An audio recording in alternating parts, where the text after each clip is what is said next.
నమస్తే. ప్రస్తుతం మనతో పాటు ప్రముఖ ఆధ్యాత్మికవేత్త జ్యోతిష్య వాస్తు పండితులు బ్రహ్మశ్రీ డాక్టర్ గుండెపూడి శివ సుధీర్ శర్మ గారు మనతో ఉన్నారు. సో జూలై మాసంలో పరిస్థితి ఏ విధంగా ఉండబోతుందో గురుగారిని అడిగి తెలుసుకుందాం. నమస్కారం గురుగారు. శ్రీమాత్రే నమః. శ్రీ గురుభ్యో నమః. గురుగారు, జూలై మాసం ఆషాఢ మాసం మిథున రాశి వారి పరిస్థితి ఎలా ఉండబోతుంది? ఎలాంటి పరిస్థితులు ఈ నెల వీళ్ళకి ఎదురయ్యే అవకాశం కనిపిస్తుంది? జాగ్రత్తలు, పరిహారాలు కూడా తెలియదు. తప్పనిసరిగా నాన్న, మిథున రాశి వారికి జూలై నెల విషయానికి వస్తే ముందుగా మిథున రాశి వారికి కొన్ని లక్షణాలు ఉంటాయి. ఇందాక మనం వృషభ రాశి వాళ్ళ గురించి చెప్పుకున్నాం కదా, క్యాలిక్యులేటెడ్ అని. వీళ్ళు అంతకు మించి క్యాలిక్యులేటెడ్. ఏ పని చెయ్యాలన్నా 1కి 100 సార్లు ఆలోచించి ఆచి తూచి అడుగు వేసేటువంటి మంచి లక్షణాలు ఉంటాయి. నిజంగా నిదానమే ప్రధానం అనేటువంటిది చాలా మంచిది. అలాంటి పదం వీళ్ళ దగ్గర నుంచి పుట్టుకొచ్చిందని కూడా చెప్పుకోవచ్చు. ఓ మాట చెప్పాలంటే వీళ్ళని చూసే తొందరపడరు, దుడుకుతనం ఉండదు, కోపం తక్కువ, అలాగే మాట్లాడేటువంటి ప్రతి మాటలో కూడాను వాళ్ళ వ్యక్తిత్వం ప్రతిబింబిస్తూ ఉంటుంది, అర్థవంతంగా ఉంటుంది. సో మంచి లక్షణాలు. ఏది కూడాను ఎదుటి వాళ్ళని బాధ పెట్టాలి, హింసించాలి, మానసికంగా మాటలతో బాధ పెట్టాలి, ఇట్లాంటి లక్షణాలు తక్కువగా ఉండేటువంటి రాసుల్లో మిథున రాశి చాలా విశేషమైనటువంటి రాశి.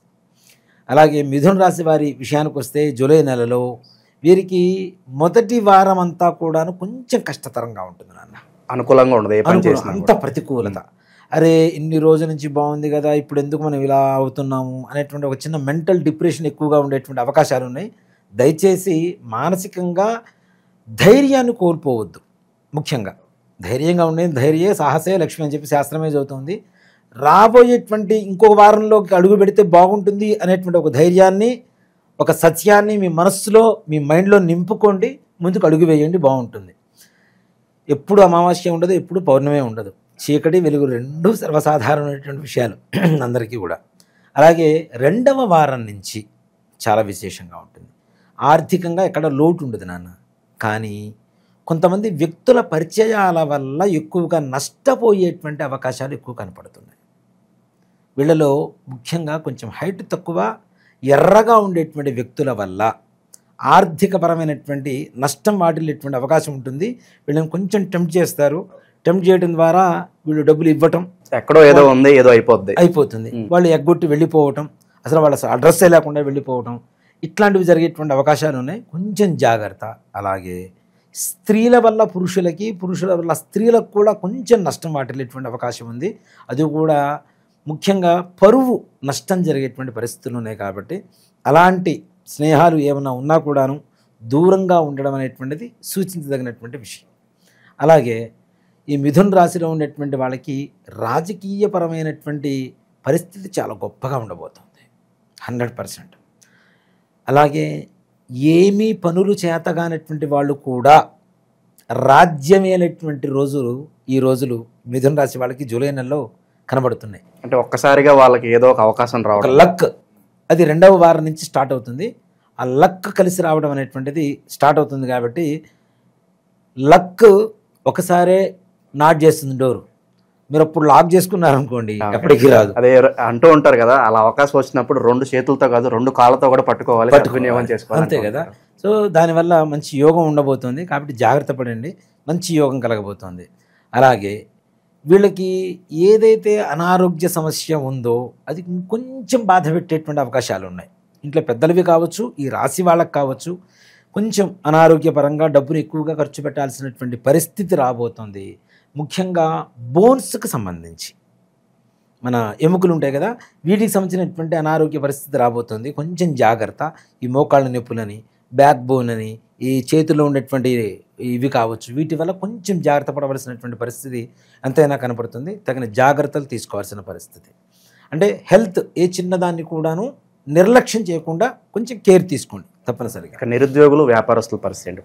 నిరుద్యోగస్తులకి ఉద్యోగం 3వ వారంలో రాబోతోంది తప్పనిసరిగా. కానీ వాళ్ళు ఊహించినంత స్థాయికి మాత్రం రాదు. మనం చదువుకొని ఉంటాం, కానీ చదువు తగ్గ ఉద్యోగాలు ఎక్కువ మంది చేయట్లేదు ఈ రోజుల్లో. నాకు తగినంత ఉద్యోగం రావట్లేదు కదా అని చెప్పి వచ్చిన ఉద్యోగాన్ని వదులుకోకండి. అవకాశం చిన్న అవకాశమే, అది రేపటి రోజున వైకుంఠ ద్వారం దాకా తీసుకెళ్ళొచ్చు, స్వర్ణమయంగా ఉండొచ్చు. కాబట్టి వచ్చిన అవకాశాన్ని సద్వినియోగపరచుకోండి, నిర్లక్ష్యం చేయకండి. చిన్న ఉద్యోగమే కదా, నేను చదువుకున్నా అంత చదువుకున్నా ఈ ఉద్యోగం చేయడం ఏంటి, ఇట్లాంటివి ఏం పెట్టుకోకుండా వచ్చిన ప్రతి అవకాశాన్ని చేజిక్కుంటూ ముందుకు వెళ్ళండి. తప్పనిసరిగా ఉద్యోగ సమస్య తీరుతుంది. అలాగే ఉద్యోగం చేస్తున్నటువంటి వ్యక్తులు, ప్రభుత్వపరమైనటువంటి వాళ్ళు కావచ్చు, లేదంటే ఇక ప్రైవేట్ పరమైనటువంటి వాళ్ళు కావచ్చు, ప్రమోషన్స్ ఆశించకండి. ఈ నెలలో ప్రమోషన్స్ మీకు వస్తాయన్న ఆశ పెట్టుకొని రాకపోతే బాధ ఎక్కువ. కాబట్టి వాటి మీద పెద్దగా శ్రద్ధ చూపించడం కానీ ఏం చేయకండి. ప్రమోషన్స్ కాకుండా ట్రాన్స్ఫర్స్ కూడా మీకు ప్రతికూలంగా ఉండేటువంటి అవకాశాలు ఉన్నాయి. అనుకూలం కాదు, ప్రతికూలంగా ఉంటాయి. కాబట్టి ట్రాన్స్ఫర్స్ వచ్చినప్పుడు ప్రశాంతంగా వాటిని అవాయిడ్ చేసేసేయండి. హాయిగా నెక్స్ట్ తదుపరి వచ్చేటువంటి వాటిని ఏదైనా ఉపయోగించుకోవడానికి అవకాశం ఉంటుంది. ఆషాఢ మాసం అయినప్పటికీ గురుగారు శుభకార్యాలకి ప్రయత్నం చేసుకోవచ్చు అంటారా? తప్పనిసరిగా నాన్న. ఇక్కడ పూర్వకాలంలో అంటే ఆషాఢ మాసంలో పెళ్లి చూపులు చూడాలన్నా, పెళ్లి సంబంధాలు మాట్లాడుకోవాలన్నా, ఇంటి రిజిస్ట్రేషన్ చేసుకోవాలన్నా, ఇట్లాంటివి ఇల్లు కొనాలన్నా, అడ్వాన్స్లు ఇవ్వాలన్నా ఇచ్చేవాళ్ళు కాదు. ఇప్పట్లో ఆషాఢ మాసాన్ని అడ్వాన్స్ని ఇవ్వను, నేను పెళ్లి సంబంధాలు చూసుకోను అంటే ఈ అమ్మాయిని ఎవరో ఒకటి చేసుకొని పోతారు, ఈ అబ్బాయిని ఇంకోటి చేసుకొని పోతారు, ఆ ఇంటిని ఇంకోళ్ళు ఎవరో కొనేస్తారు కదా.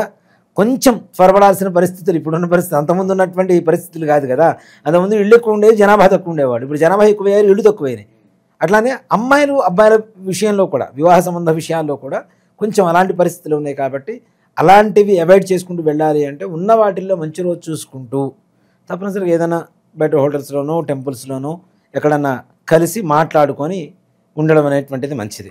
వైవాహిక జీవితం పరిస్థితి గురుగారు, వైవాహిక జీవితం కూడా భార్యతో చిన్న చిన్న గొడవలు వస్తాయి, కానీ తొందరగా సమసిపోతాయి. ఈ చివరి వారంలో చిన్న చిన్న సమస్యలు వస్తాయి, కానీ ఇద్దరి మధ్యలో మరలా అండర్స్టాండింగ్ పెరుగుతుంది, అవగాహన పెరుగుతుంది. తద్వారా ఉండేటువంటి చిన్న చిన్న సమస్యలు కూడా తొలగిపోతాయి. కానీ ఖర్చుకు ఎక్కువగా ఉంటుంది, ఆదాయం తక్కువగా ఉంటుంది. కాబట్టి అంతకుముందు దాచిపెట్టుకున్న డబ్బును కూడా నిదానంగా ప్రశాంతంగా 1-2 సార్లు ఆలోచించి స్టెప్ వేయండి. ఖర్చు పెట్టడం కూడా నిదానంగా ఖర్చు పెట్టండి. రాజకీయపరమైన వ్యక్తుల గురించి చెప్పుకున్నాం. అలాగే విద్యార్థుల విషయానికి వస్తే విద్యార్థులు కూడా తప్పనిసరిగా ఉన్నతమైనటువంటి మార్కులతో పాస్ అయ్యేటువంటి అవకాశాలు కనపడుతున్నాయి. కొంచెం శ్రద్ధ చూపిస్తే చాలు, ఇంకే రకమైనటువంటి ఆలోచనలు అక్కర్లేదు వీళ్ళకి. తప్పనిసరిగా మంచిగా ముందుకు వెళ్ళేటువంటి అవకాశాలు ఉన్నాయి. దాంతోపాటుగా రియల్ ఎస్టేట్ రంగం వాళ్ళు, వీళ్ళకు కూడా మనం ఇంతకాలం ఇప్పుడు రియల్ ఎస్టేట్లో కూడా ఒక స్థాయి ఇది ఉంటాయి నాన్న. కొంతమంది చిన్న చిన్న వ్యాపారం, కొంతమంది పెద్ద వ్యాపారం. ఈ చిన్న చిన్న వ్యాపారం చేసే వాళ్ళు కూడా పెద్దవాళ్ళతో పరిచయాలు ఏర్పడతాయి. తద్వారా వీళ్ళ స్థాయి కూడా పెరుగుతూ ఉంటుంది. ఇప్పుడు మన పక్కన ఎవరుంటే వాళ్ళని బట్టి మన స్థాయి పెరుగుతూ ఉంటుంది చాలా వరకు, అవునా? సో మంచివాడు ఉంటే మంచివాడు, చెడ్డవాడు ఉంటే చెడ్డవాడు, ధనికుడు ఉంటే ధనికుడు, బీదవాడు ఉంటే బీదవాడు. అంటే జనాల దృష్టి, సామాజిక దృష్టి అలా ఉంది. కాబట్టి అలాంటి పరిస్థితులు, మంచి గొప్ప గొప్ప పరిచయాలు ఏర్పడతాయి. తద్వారా వాళ్ళకి ఆర్థికపరమైనటువంటి లాభం చేకూరుతుంది. మంచి ఆర్థికమైనటువంటి సంతోషకరమైనటువంటి సంపాదనతో ఉంటారు రియల్ ఎస్టేట్ రంగం వాళ్ళు కూడా. అలాగే విదేశీ ప్రయాణం చేయాలి అనుకునేటువంటి వాళ్ళకి, ముఖ్యంగా విదేశీ ప్రయాణం చేయాలి అనుకునేటువంటి వాళ్ళకి కేతుగ్రహ స్థితి, శుక్రగ్రహ స్థితి తప్పనిసరిగా చాలా అవసరం. ఇది ఇప్పుడు మిథున రాశి ప్రకారం వీళ్ళు తప్పనిసరిగా వెళ్తారని చెప్పవచ్చు. కానీ వాళ్ళ వ్యక్తిగత జాతకాన్ని కూడా చూస్తేనే ఏదేమైనా వీళ్ళు విదేశం వెళ్ళడం పెద్ద సమస్య కాదు నాన్న. వెళ్ళి అక్కడ ఉండగలుగుతారా, స్థిరపడగలుగుతారా, వీళ్ళు అనుకున్నటువంటి చదువును పూర్తి చేయగలుగుతారా, మంచి ఉద్యోగం పొందగలుగుతారా, వివాహం విషయంలో కూడా ఏ టైంకి ఆ యోగం ఉందనేది కూడా మనము తప్పనిసరిగా. ఇక్కడ ముఖ్యంగా నిజంగా మంచి ప్రశ్న అడిగారు నాన్న. వివాహం అనేటువంటిది చాలా ప్రధానమైనటువంటి అంశం. ఒక ఉద్యోగం పోతే ఇంకో ఉద్యోగంలో చేరతాం, ఒక స్నేహితుడు పోతే ఇంకో స్నేహితుడు వస్తాడు కదా. కానీ వివాహ విషయం అలా కాదు కదా, జీవితంలో ఒక్కసారి చేసుకునేటువంటిది కదా. ఇది కొంతమంది రాంగ్ టైంలో స్టెప్ వేస్తున్నారు నాన్న. చాలామంది దగ్గర జాతకాల్లో చూస్తున్నాను నేను.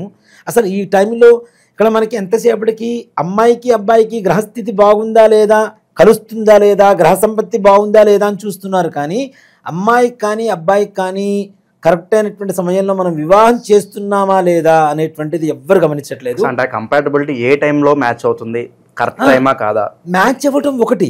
మ్యాచ్ అయిన తర్వాత కూడా వీళ్ళకి ఒక చెబుతున్నానన్న, రాహు మహర్దశలో శని అంతర్దశ అబ్బాయికి జరుగుతుంది. ఈ సమయంలో జరిగిన పెళ్ళిళ్ళు ఎక్కడా కూడా సఖ్యతగా ఉన్నట్టు దాఖలాలు. కొన్ని మహర్దశ అంతర్దశల్లో అవి కూడా వాళ్ళు జాతకంలో ఏ స్థితిలో ఉన్నారు, ఏ స్థాయిలో ఉన్నారు, ఏ స్థానంలో ఉన్నారు, దాన్ని బట్టి ఈ మహర్దశ అంతర్దశ ప్రభావం కూడా ఉంటుంది. వాళ్ళ పెళ్లి ఫోటోలు వీడియోలు వచ్చేలోపు విడిపోతున్నారు చాలామంది నాన్న. నిజంగా నాకు తెలిసిన అట్లాంటివి చాలా ఉన్నాయి. 2 నెలలు 3 నెలలు మహా అయితే 3 రాత్రులు ఒక్క రాత్రితో జీవితాల్ని వాళ్ళు ఇది చేసుకొని డిసైడ్ అయిపోతున్నారు చాలామంది కూడా. అదేదో ముందు డిసైడ్ అవ్వడానికి అదే చెప్తా. వివాహం జరిగేటువంటి సమయం ఇక్కడ సింపుల్ ఒక మాటలో చెప్పాలి అంటే, ఇప్పుడు రాహులో శని జరుగుతుంది అనుకుందాం నాన్న, అబ్బాయికి వివాహం ఆ సమయంలో జరిగింది. ఇక్కడ రాహుగ్రహం శనిగ్రహం బాగలేదు అని చెప్తున్నాము అంటే దాని అర్థం ఏంటి? వాళ్ళు మన పక్కన వచ్చి కూర్చోరు కదా. ఆ లక్షణాలు కలిగినటువంటి వ్యక్తుల్ని మన జీవితంలోకి జొప్పిస్తారు, తీసుకొస్తారు. వాళ్ళు ఎంతవరకు పర్మనెంట్గా ఉంటారు మనతో అనేటువంటిది మనం ఆలోచించుకోవాలి. ఆ మహర్దశ అయిపోగానే వాళ్ళు వెళ్ళిపోతున్నారు, అవునా? సో కాబట్టి అది జరిగేటువంటి వివాహ సమయం ఏదైతే ఉంటుందో మహర్దశ అంతర్దశలు కానీ వాళ్ళ గ్రహస్థితి కానీ ఇది కూడా పర్సనల్గా వాళ్ళ జాతకం చూసుకొని మాత్రమే ముందుకు అడుగు వేయండి. కాబట్టి అలా చూడకపోబట్టే ఇప్పుడున్నటువంటి రోజుల్లో ఎక్కువగా డివోర్స్ అనేటువంటిది మనం చూస్తున్నాం. బాధలు పడుతున్నారు, కొంతమంది అడ్జస్ట్ అవుతున్నారు, అబ్బాయిలు అడ్జస్ట్ అవుతున్నారు, కొన్ని చోట్ల అమ్మాయిలు అడ్జస్ట్ అవుతున్నారు. అసలు అడ్జస్ట్ అవ్వలేనటువంటి జనరేషన్ వచ్చేసింది ఇప్పుడు. సో కాబట్టి ఇప్పుడు జాతకాలు అనేటువంటిది దృఢంగా చూసుకోవాల్సినటువంటి పరిస్థితి తప్పనిసరిగా. పితృదోషాలు ఉన్నాయని చెప్పి చాలా వరకు కూడా అడుగుతున్నారు. అవునన్నా, పితృదోషం, స్త్రీశాపం వీటి వల్ల అత్యధికమైనటువంటి బాధలు అనుభవిస్తున్నారు. ఇలాంటి వాటికి ఒకటే పరిహారం చూస్తుంటాం, one and only solution remedy అనుకోవచ్చు అంతే. ప్రపంచంలో ఎవరు ఎన్ని ఇప్పుడు నేను సుధీర్ శర్మ ఉన్నానండి, సుధీర్ శర్మ లాంటివాడే సుధీర్ శర్మ కాడు కదా. ఇది కూడా అంతే. చాలామంది చాలా రకాల ప్రయత్నాలు చేస్తున్నారు. అంటే ఎవరికి తోచిన విధంగా వాళ్ళకు చెప్తే అది నిజమైపోదుగా. నిజం చెప్పడమే నిజం కదా. నాకు తోచింది చెప్తే నిజం కాదు, నిజాన్ని చెప్పగలిగితే నిజం అవుతుంది. దీన్ని రకరకాలుగా మారుస్తూ ఉన్నారు. కానీ గోకర్ణంలో ఉండేటువంటి మోక్షనారాయణ బలి ఏదైతే ఉంటుందో అది అమావాస్య రోజున ఎవరైతే చేయించుకుంటారో వాళ్ళకి సంపూర్ణమైనటువంటి పితృదోష స్త్రీశాప నివారణ, తద్వారా కనీసం వచ్చే సంవత్సరం నాటికి పూజ చేయించుకున్న రోజు నుంచి సంవత్సరం నాటికి వాళ్ళ జీవితం మారటం అనేది తథ్యం తథ్యం సత్యం సత్యం పునఃసత్యం. దాంట్లో ఏ రకమైనటువంటి అనుమానం లేదు నాన్న. దాంట్లో ఎంత గొప్పగా ఉంటుందో అంత గొప్పగా ఉంటుంది. దానికి బెస్ట్ ఎగ్జాంపుల్ నేనే చాలు చూసే జనాలకి. ఎంతోమంది వస్తున్నారు గురుగారు మీ ఆధ్వర్యంలో, మేము కూడా ఆ గోకర్ణ వస్తామండి, పూజ చేయించుకుంటామండి చెప్పి చాలా మంచి రెస్పాన్స్ వస్తుంది. సో పర్సనల్గా తప్పనిసరిగా రమ్మని చెప్పండి. అయ్యో తీసుకెళ్తాను, ప్రతి అమావాస్యకి వెళ్తూ ఉంటాం, అమావాస్యకి అక్కడ ఉంటాం, తప్పనిసరి ఇక్కడి నుంచే బయలుదేరుతాం. రాండి, చక్కగా చేయించుకోండి, అన్ని బాధ నివృత్తి కలుగు చేసుకోండి. అక్కడ వివరంగా చేయించేటువంటి గురువు గారిని కూడా ఎంచుకొని మరీ పెడుతూ ఉంటాం మనం, పురోహితులు కూడా. అన్నీ ప్రతి ఒక్క దాంట్లో 1-2 సార్లు ఆలోచించి జాగ్రత్త తీసుకొని వెళ్తుంటాను. నన్ను నమ్మి ఇంత దూరం వచ్చినప్పుడు వాళ్ళకి మంచి జరగాలి, ఇది ఒకటే. నన్ను అందుకే పుట్టించాడేమనుకుంటాను నేనైతే దేవుడు.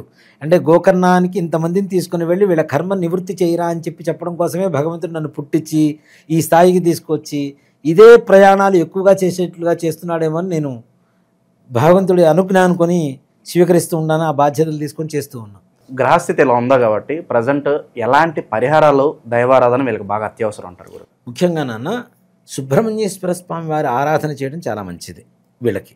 ఈ సుబ్రహ్మణ్య ఆరాధన కూడా ఎలా అంటే సుబ్రహ్మణ్య భుజంగ స్తోత్రం ఇంట్లో నిత్యం వినటం, ప్రతి మంగళవారం సుబ్రహ్మణ్యేశ్వర స్వామి వారికి అభిషేకం చేయటం.